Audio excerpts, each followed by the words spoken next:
Chris. Thank you for sitting down with me today. Can you just give me a brief introduction to yourself and what organization you're representing and what your role is in there? Hi, my name is Chris Brooks. I'm a rising second year computer science major from Franklin, New Jersey. I'm a member of the track team, fun fact, and I am the president of NBSA. So yeah, thank you again for sitting down with me today. And we're here to discuss the event that was held on June 5th. It was called Black Lives Matter, Black Voices Matter. And from the title of that event, you can kind of get a sense of what the goal is and what it was about. But I know you worked with a couple of the other BSOs in putting this on for the community. Can you kind of speak to what you guys were thinking when you started planning the event, what you were trying to address with it? So myself and the other wonderful BSO leaders who I want to just clarify that they completely, this was by no means just like an NBSA thing. This was a collaborative effort between all of us. We thought it'd be very important given all that's been going on recently and all that's been going on for a while now, to give the Black Northeastern community just like the space or like the platform to kind of react, give their thoughts, their opinions, their ideas about all that's been going on, with the hope that we'd achieve some sort of communal healing and clarity so that we're all on the same page moving forward and the actions that we're going to do as it regards to the youth. And for people who weren't able to attend the event, can you kind of just give an overview of how it was structured? We started off, we thought it would be very important to have like a mission statement, if you will, or a purpose. So I'm just going to read that off here. The purpose of this event was to bring our community together to express our sorrow, our grief, and our frustration with the recent events in Minnesota and our world at large. This space is created by and for our Black community to share personal feelings and experiences, to deepen our understanding of the adverse impact of reverberations of institutional trauma in this country. Through this event, we hope this space aids in self-care and community care and inspires community organizations and actions which can help better our community as a whole. So started off with that, just to make sure we were all clear why we were here. Gave a little background information as to the recent events, especially as it pertains to the lives of the three individuals who got the most media attention, Ahmaud Arbery, Breonna Taylor, and George Floyd. Really highlighting, we didn't really want to talk about their deaths because that is kind of popular knowledge now. We really wanted to highlight their lives and shed some light on their humanity instead of viewing them as just victims. We thought that was really important. I thought it was quite interesting that you guys kind of attacked it in that way, not necessarily just giving a panel of people speaking, but giving the community actually a chance for them to speak and for them to have that voice. So I thought that was really interesting. And then another thing that interested me was that this event was stated it was for the Black community at Northeastern, whether that's current students, alumni, but there were people who attended who weren't Black.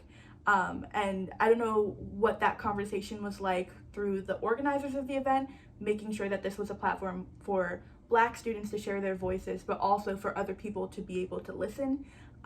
Was that a conversation that was had between you guys? Like, what's the best way to approach this? We thought it'd be beneficial to have those eyes, but we also wanted to make sure we walked that fine line in making sure that the people who the event was meant for, not just initially, but period, felt safe, felt that it was a safe space that that they could unabashedly say how they're feeling. In these recent days, this recent week, there's been a lot of talking at us, and we really wanted to make sure that the Black community was able to get their voices heard. So we thought it'd be very important to remind them that there were guests in that space, and that time was the time for them to listen. So. And I think it's really important to note that this was a student-led event. Yourself and I believe Kiana were leading the discussion at first. And then even in the breakout sessions, there were student leaders in there to kind of guide the conversation. And I think that that's something of note because as for myself, attending events in the past that Northeastern has put on, sometimes it does lack that student component. It's like, here's these adults speaking to you. Um, was it important for you guys for this to be something that the students put on, or was that just kind of organic in the way that it emerged? We that was the main thing that we wanted to keep true throughout this entire process, was to make sure that this was a student thing, so that when there are adults kind of speaking at you, or even when they're just in the conversation, it's not quite the same thing. So we did have preliminary talks of bringing in maybe like a guest speaker or something like that. But then we obviously, not obviously, the purpose of the entire event was for have other people's voices heard. So we thought that was really important. But I'm just curious, being on NBSA and speaking with the other BSOs, was there any sort of prevailing sentiment that you could kind of just feel in the community? I guess I wish I could say I was surprised, but I wasn't, about how much pain there was in the conversations just throughout, no matter what the breakout session was. Just a lot of pain. This is a really hard time for us, and I think, yeah, that's really all I have to say about that. Is just a lot of pain. I think also this event being sort of marketed, not marketed, but its purpose, as you mentioned earlier, was sort of so the community could kind of heal together. And you also mentioned how there's been a lot of talking at people in these past few days. And I think even the most well-intentioned allies, if we're still using that term, don't understand the pain that Black people in this country are experiencing right now, and kind of the fatigue of it all. Speaking about this day in and day out, so I know that providing that space for the Black community to come together and support one another was super important in you guys' mission. I know, at least me personally, I felt as though I had the duty, like the obligation to use this platform that I was given to bring about some sort of something positive, something that's going to be the change that we all want to see. A lot of organizations have been called to kind of make a statement, to have some sort of action.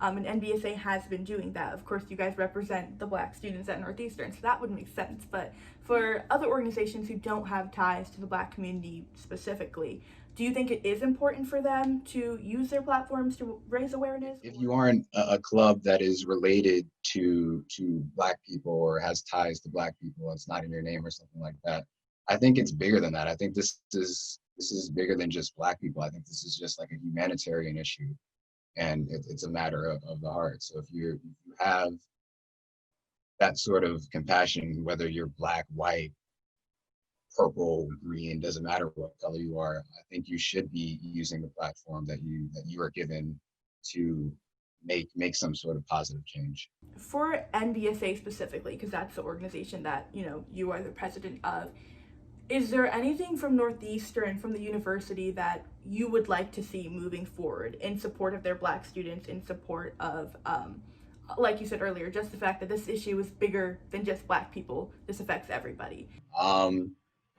Yes, definitely. But I know my skill set as a human being isn't really I'm not as experienced in those arenas of making demands and going through the motions of that.